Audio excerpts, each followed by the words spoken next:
सलीम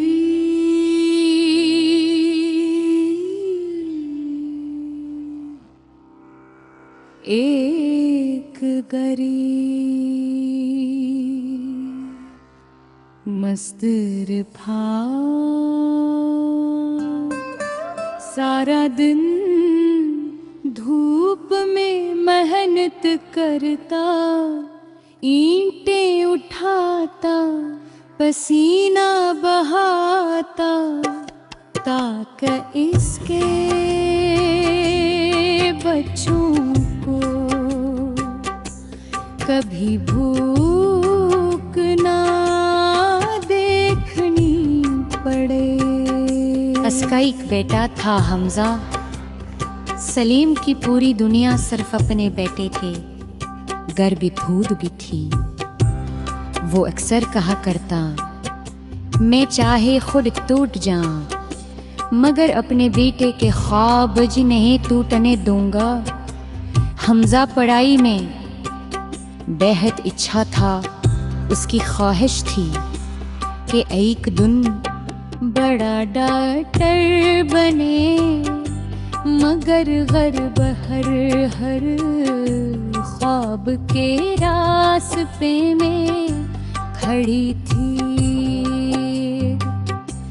घर का किराए, राशन, बिजली के बल, सब कुछ मुश्किल से चलता था, लेकिन सलीम ने कभी हार न मानी।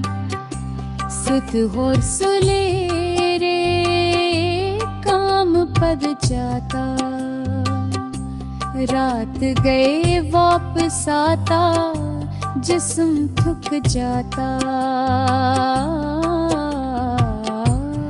वगर बेटे के ख्वाब असे फिर खड़ा करते थे।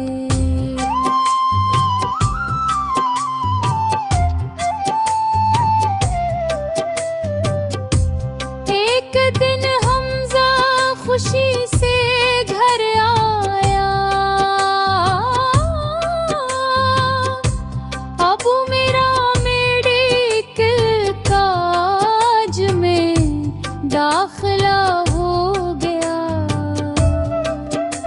सलीम की आंखों में खुशी के आंसू आ गए,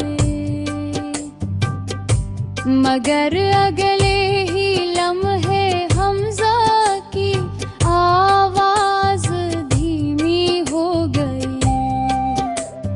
लेकिन फैस बहुत ज्यादा है, ये सुनकर सलीम खामोश हो गया। रात भर वो छत को देखता रहा, सोचता रहा कि इतनी बुरी रकम कहाँ से आएगी। सुबह हुई तो इसने फैसला कर लिया, इसने अपना छोटा सा घर बेच दिया। वो घर जो उसकी जिंदगी भर की कमाई था,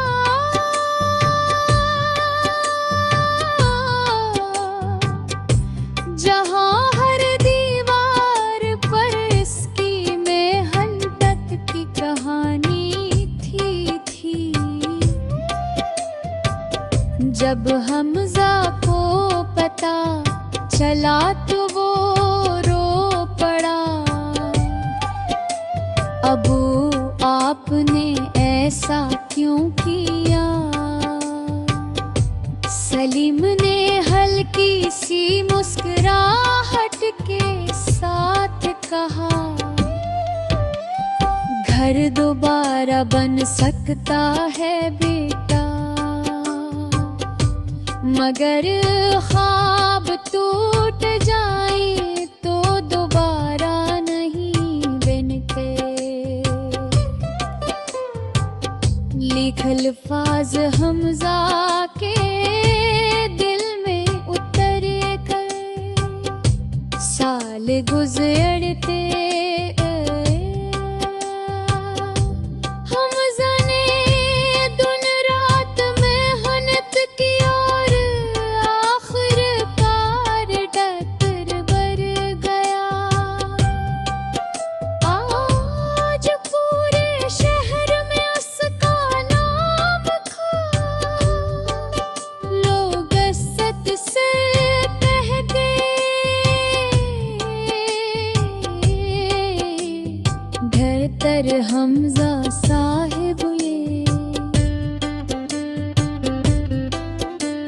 मगर असी दौरान सलीम बूढ़ा हो चुका था।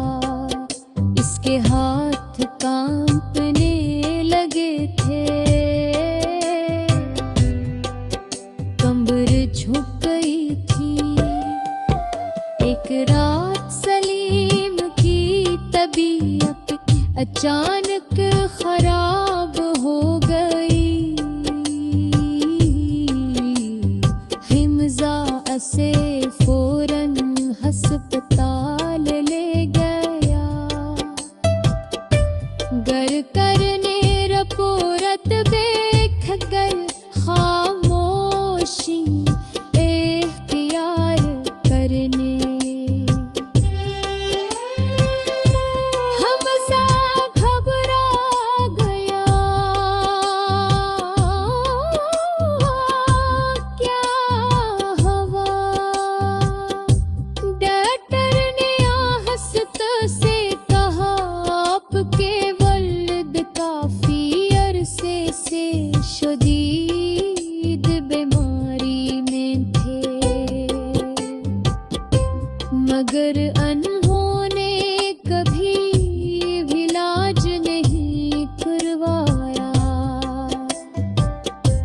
हिमजा के कदमों तले जमीन निकल गई। इसे समझ आ गया, बाप ने अपने इलाज के पैसे भी इसकी पढ़ाई पर लगा दिए थे। हमजा के आंसू रुकने का नाम नहीं ले रहे थे। वो बाप के पास बैठ गया। अब आपने बता